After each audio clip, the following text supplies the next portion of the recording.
Hello hi എല്ലാവർക്കും എന്നോട് പുതിയ വീഡിയോയിലേക്ക് സ്വാഗതം. ഞാൻ ഋതു കൃഷ്ണ. നമ്മൾ നോക്കാൻ പോകുന്നത് കറണ്ട് അഫയേഴ്സ് ആണ്. ഓഗസ്റ്റ് മാസത്തിലെ അവസാനത്തെ ആഴ്ചയിലെ കാര്യങ്ങൾ, അതായത് ഓഗസ്റ്റ് 24 തൊട്ട് 31 വരെയുള്ള കാര്യങ്ങളാണ് നമ്മൾ നോക്കാനായിട്ട് പോകുന്നത്. നമ്മുടെ ചാനലിന്റെ പേര് Learno GK and current affairs ആണ്. Why ask you to subscribe? Because നമ്മൾ വീക്ക്ലി കറണ്ട് അഫയേഴ്സ് അപ്ലോഡ് ചെയ്യാറുണ്ട്, മന്ത്ലി കറണ്ട് അഫയേഴ്സ് അപ്ലോഡ് ചെയ്യാറുണ്ട്, ഇയർലി കറണ്ട് അഫയേഴ്സ് അപ്ലോഡ് ചെയ്യാറുണ്ട്. ഏതെങ്കിലും ഒരു സൈറ്റിൽ നോക്കിയിട്ട് കോപ്പി പേസ്റ്റ് ചെയ്തിട്ടുള്ള ക്വസ്റ്റ്യൻസ് അല്ല ഇവിടെ നിങ്ങൾക്ക് കിട്ടാൻ പോകുന്നത്. പേപ്പർ നോക്കിയിട്ട് ന്യൂസ് പേപ്പർ ഡെയിലി വായിച്ച് എഴുതി നോട്ട് ഡൗൺ ചെയ്തിട്ടുള്ള ക്വസ്റ്റ്യൻസ് വിത്ത് പിക്ചേഴ്സ് ആണ് നിങ്ങൾക്ക് കിട്ടാൻ പോകുന്നത്. സോ സബ്സ്ക്രൈബ് ചെയ്തില്ലെങ്കിൽ അത് വലിയൊരു നഷ്ടമായിരിക്കും. ചോദ്യത്തിലേക്ക് കിടക്കാം. ആദ്യത്തെ ചോദ്യം, according to the data of the department of agriculture and farmers welfare under the union minister of agriculture for 2024-25, which state is the top producer of rice? അതായത് കേന്ദ്ര കൃഷി മന്ത്രാലയത്തിന് കീഴിലുള്ള കൃഷി കർഷക ക്ഷേമ വകുപ്പിന്റെ 2024-25 കണക്കുകൾ പ്രകാരം അരി ഉൽപാദനത്തിൽ ഏറ്റവും മുന്നിലുള്ള സംസ്ഥാനം ഏതാണ് എന്നുള്ളതാണ് ചോദ്യം. എന്താണ്? കേന്ദ്ര കൃഷി മന്ത്രാലയത്തിന് കീഴിലുള്ള കൃഷി കർഷക ക്ഷേമ വകുപ്പിന്റെ 2024-25 കണക്കുകൾ പ്രകാരം അരി ഉൽപാദനത്തിൽ ഏറ്റവും മുന്നിലുള്ള സംസ്ഥാനം ഏതാണ്? The right answer is Uttar Pradesh. Okay, so Uttar Pradesh is the top producer of rice. Uttar Pradesh is India's largest rice producer, contributing 16.52% of the country's total rice production. നമുക്ക് വളരെ ഡീറ്റെയിൽ ആയിട്ട് നോക്കാനുണ്ട്. 514.23 ഹെക്ടറിലാണ് രാജ്യത്തെ ആകെ നെൽകൃഷി എന്ന് പറയുന്നത്. 514.23 ഹെക്ടറിലാണ്. അതിൽ 2024-25 1490.74 ലക്ഷം ton അരി ഉൽപ്പാദിപ്പിച്ചിട്ടുണ്ട് കേട്ടോ. വിളവ് ഒരു ഹെക്ടറിൽ നിന്ന് 2899 കിലോഗ്രാം എന്ന നേട്ടത്തിലേക്ക് എത്തിയിട്ടുണ്ട്. അപ്പോൾ അരി ഉൽപാദനത്തിൽ ഒന്നാം സ്ഥാനത്തുള്ള ഉത്തർപ്രദേശ് 209.31 ലക്ഷം ടൺ അരിയാണ് ഉൽപ്പാദിപ്പിക്കുന്നത്. 209.31 ലക്ഷം ടൺ അരിയാണ് ഉത്തർപ്രദേശ് ഉൽപ്പാദിപ്പിക്കുന്നത്. ഓക്കെ, ഇനി according to the first advance estimate four 2024-25, Uttar Pradesh is the top rice producing state in India. അല്ലെ, രണ്ടാമത്തെ followed by west Bengal and Punjab, Telangana showing the significant production as well. നമ്മൾ പറഞ്ഞു എന്താണ്? തെലങ്കാന 170.94, ബംഗാൾ 164.91, പഞ്ചാബ് 143.61, ഒഡീഷ 96.14, മധ്യപ്രദേശ് 91.50 ലക്ഷം ടൺ എന്നിങ്ങനെയാണ് അവരുടെ കണക്കുകൾ പ്രകാരം പറയുന്നത് കേട്ടോ.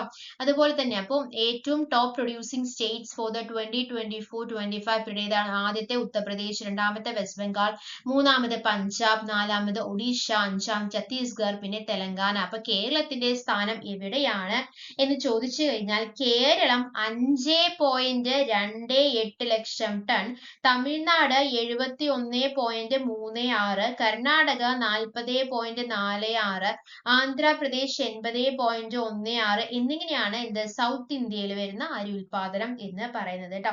നെൽകൃഷി വ്യാപനത്തിൽ ഏറ്റവും മുന്നിൽ ഏതാണ്? ഉത്തർപ്രദേശ് ആണ് അല്ലെ. 74.25 ലക്ഷം ഹെക്ടറിലാണ് സംസ്ഥാനത്ത് എന്തുള്ളത്?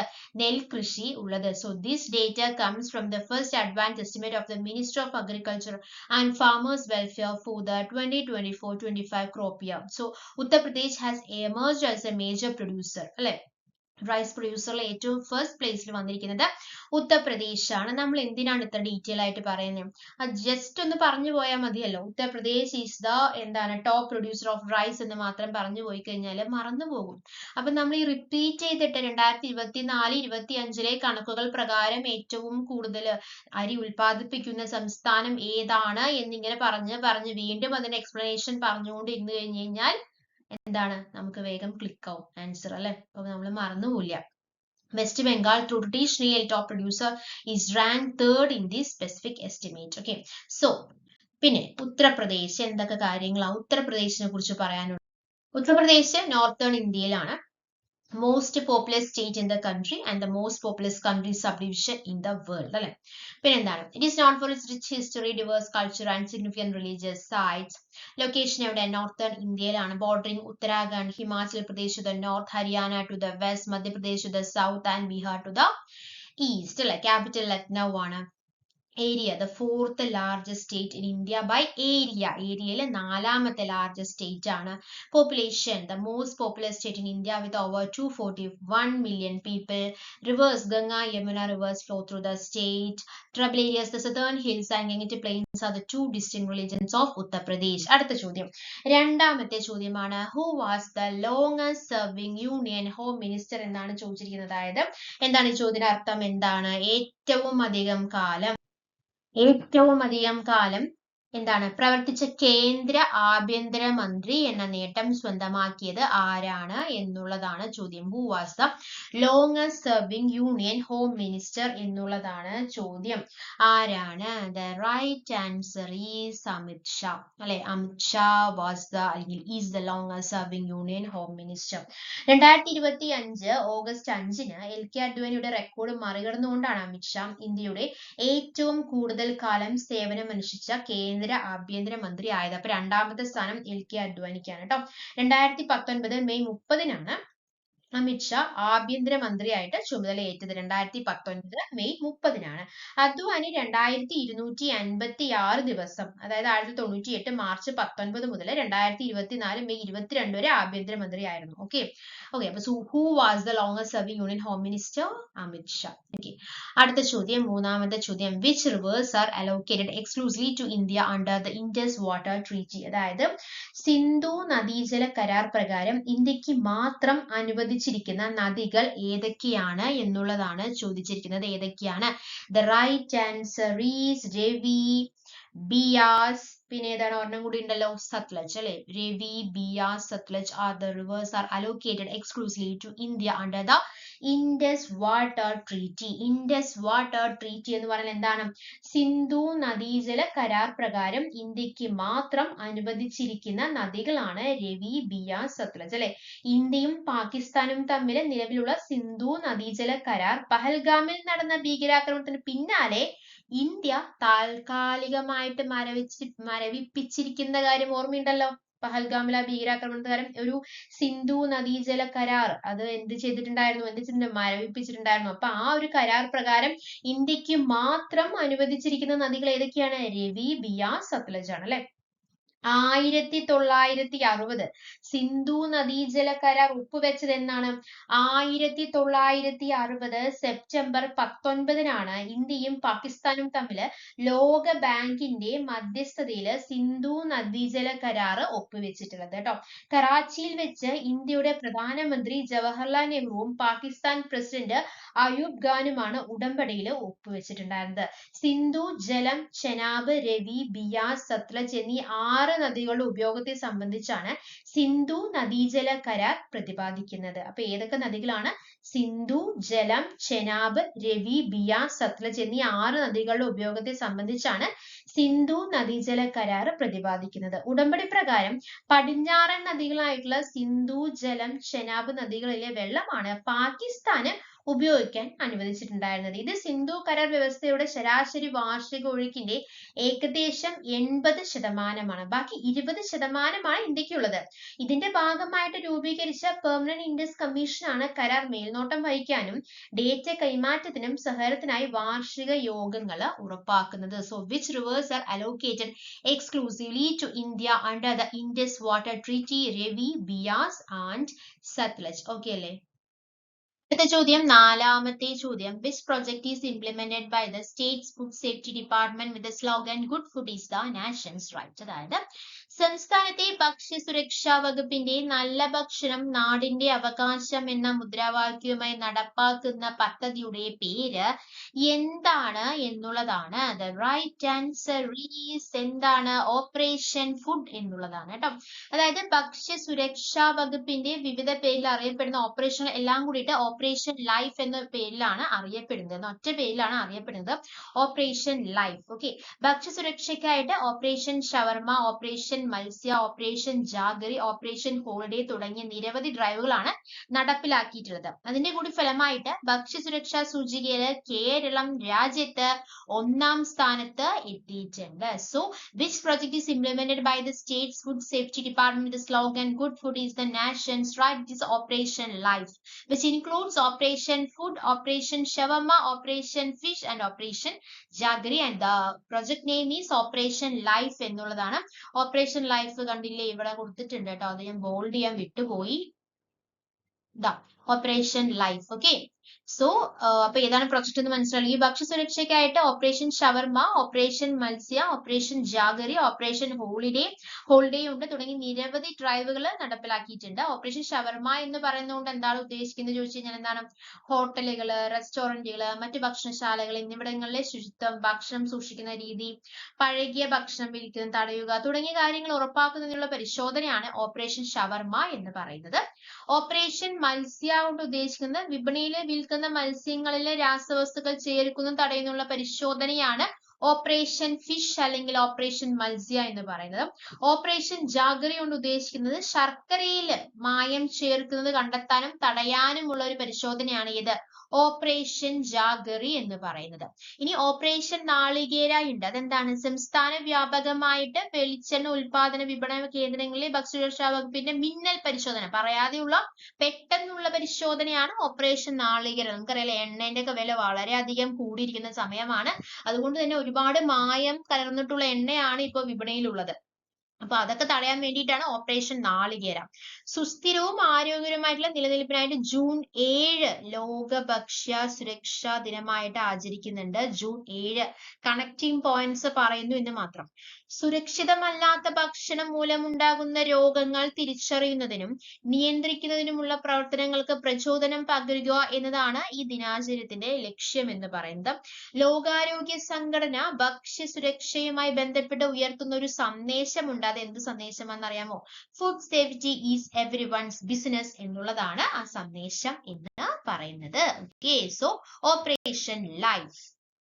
ചോദ്യം, 5ാമത്തെ ചോദ്യം. Which state government launched the Pinky Rickshaw scheme for women empowerment in April 2025? 2025 ഏപ്രിലില് സ്ത്രീ ശാക്തീകരണത്തിനായിട്ട് പിങ്കി റിക്ഷ പദ്ധതി ആരംഭിച്ചത് ഏത് സംസ്ഥാന സർക്കാരാണ് എന്നുള്ളതാണ് ചോദ്യം. ഏതാണ്? The right answer is Maharashtra. Maharashtra government launched the Pinky Rickshaw scheme for women empowerment in April 2025. Maharashtra സർക്കാർ സ്ത്രീകളെ ശാക്തീകരിക്കുകയും സാമ്പത്തികമായിട്ട് സ്വയം പര്യാപ്തരാക്കുകയും ചെയ്യുന്നതിനായിട്ട് ആരംഭിച്ച പിങ്കി റിക്ഷ പദ്ധതി 2025 ഉദ്ഘാടനം ചെയ്തത് അവിടുത്തെ ഉപമുഖ്യമന്ത്രി ആയിട്ടുള്ള അജിത് പവാറാണ് കേട്ടോ. മഹാരാഷ്ട്ര വനിതാ ശിശു വികസന വകുപ്പാണ് ഏത് പിങ്കി റിക്ഷ പദ്ധതി, പിങ്ക് ഇ റിക്ഷ പദ്ധതി, പിങ്കി അല്ല പിങ്ക് ഇ റിക്ഷ പദ്ധതി നടപ്പാക്കുന്നത്. ഓക്കെ, അടുത്ത ചോദ്യം, 6ാമത്തെ ചോദ്യം. Pakshipathalam bird sanctuary is located in which district of Kerala? കേരളത്തിലെ എവിടെയാണ് പക്ഷിപ്പാതാളം ബേർഡ് സാങ്ച്വറി സിറ്റുവേറ്റ് ചെയ്യുന്നത് എന്നുള്ളതാണ്. ഇനി കേരളത്തിനെ റിലേറ്റ് ചെയ്തിട്ടുള്ള കുറച്ച് ക്വസ്റ്റ്യൻസ് ആണ്. പക്ഷിപ്പാതാളം പക്ഷി സങ്കേതം ഏത് ജില്ലയിലാണ്? ദ റൈറ്റ് ആൻസർ ഈസ് ഏതാണ്? വയനാടാണ് കേട്ടോ. Pakshipathalam bird sanctuary situated in Wayanad. Okay, അപ്പോ Keralam Pakshipathalam bird sanctuary is protected natural heaven in Kerala's Wayanad district located in Brahmagiri hills. അപ്പൊ വയനാട് ജില്ലയിലെ കന്യാവനങ്ങൾക്ക് നടുവിലുള്ള പക്ഷി നിരീക്ഷണ കേന്ദ്രമാണ് ഇത് പക്ഷിപ്പാതാളം എന്ന് പറയുന്നത്. തിരുനെല്ലിയിലെ ബ്രഹ്മഗിരികളിലാണ് പക്ഷിപ്പാതാളം സ്ഥിതി ചെയ്യുന്നത്. ഓക്കെ, ഇനി it is known for it's biodiversity, especially it's avian population, deep caves and challenging 6 to 7 kilometer trekking trails leading through lush forest to its elevated vintage point at 1,740 meters above sea level.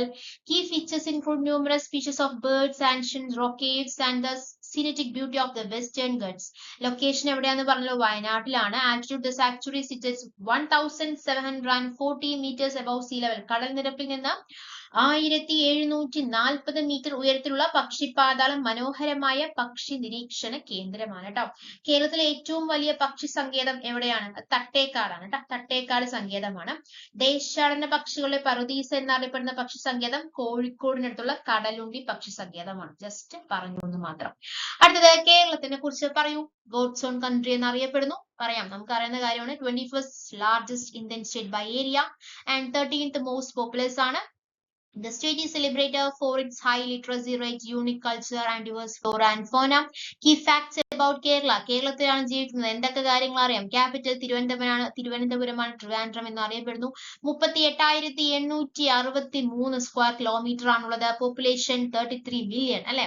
Official language മലയാളമാണ്. Formation November 1, 1986. നമുക്കറിയാം literacy rate എന്ന് പറയുന്നത് 96.2 ആണ്. പിന്നെ എന്തൊക്കെ കാര്യങ്ങളാണ്? Sex ratio has A higher female to male ratio than the national average. Backwaters, spice trade. State animal, Indian elephant. State flower, golden shower tree. State fruit is the jackfruit. State tree എന്ന് പറയുന്നത് coconut tree ആണ്. Surrounded by the Arabian Sea to the west, Karnataka to the north, Tamil Nadu to the east, famous for its beaches, backwaters, tea and spice plantations. അതുപോലെ തന്നെ one of the cleanest states in India അല്ലെ. അടുത്തത് statement question ആണ്. Consider the statement. Ponani is the place where the Bharatapuzha river flows into the Arabian Sea. Periyar is known as the lifeline of Travancore. Chalakkudi river is the 5th longest river in Kerala. അതായത് എന്താണ് പറയുന്നത്? പ്രസ്താവനകൾ നോക്കുക. അതില് ഭാരതപ്പുഴ അറബിക്കടലിൽ പതിക്കുന്ന സ്ഥലം പൊന്നാനിയാണ് എന്ന് പറഞ്ഞിട്ടുണ്ട്. തിരുവിതാംകൂറിന്റെ ജീവരേഖ എന്നറിയപ്പെടുന്നത് പെരിയാറാണെന്ന് പറഞ്ഞിട്ടുണ്ട്. കേരളത്തിലെ ഏറ്റവും നീളം കൂടിയ 5ാമത്തെ നദി ചാലക്കുടി പുഴയാണ് എന്ന് പറഞ്ഞിട്ടുണ്ട്. Find the correct statement. Option A 1 only, option B 1 and 2 only, option C 3 only, option D 1 and 3 only. The right answer ഏതാണ്? 1 and 3 only. അതായത് 1ഉം 3ഉമാണ് ശരിയായിട്ടുള്ള ഉത്തരം. അതായത് തിരുവിതാംകൂറിന്റെ ജീവരേഖ എന്നറിയപ്പെടുന്നത് ഏതാണ്? പെരിയാർ അല്ല, പമ്പ നദിയാണ് കേട്ടോ. അപ്പൊ കേരളത്തിന്റെ ജീവരേഖയാണ് പെരിയാർ. ജീവരേഖ എന്ന് മാത്രം പഠിച്ചിട്ട് പോയാൽ പണി കിട്ടുവേ. കേരളത്തിന്റെ ജീവരേഖയാണ് പെരിയാറ്. തിരുവിതാംകൂറിന്റെ ജീവരേഖ ഏതാണ്? പമ്പ നദിയാണ്. ഓക്കെ.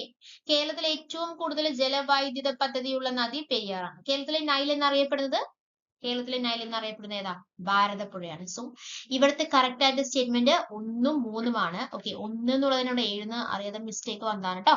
1ഉം 3ഉം ആണ് ഇത് കറക്റ്റ് സ്റ്റേറ്റ്മെന്റ് എന്ന് പറയുന്നത്. ഓക്കെ, അടുത്ത ചോദ്യത്തിലേക്ക് കിടക്കാം. അടുത്ത ചോദ്യം 8ാമത്തെ ചോദ്യം. Consider the statement. The Peringalkuthu hydro electric project is located on the Periyar river. The Mangalam project is hydroelectric project owned by the district panchayat in Kerala. എന്താണ് പറയുന്നത്? പെരിങ്ങൽകുത്ത് ജലവൈദ്യുത പദ്ധതി പെരിയാർ നദിയിലാണ്. കേരളത്തിലെ ഒരു ജില്ലാ പഞ്ചായത്തിന് ഉടമസ്ഥയുള്ള ജലവൈദ്യുത പദ്ധതിയാണ് ഏത്? മാങ്കുളം പദ്ധതി എന്ന് പറയുന്നത്.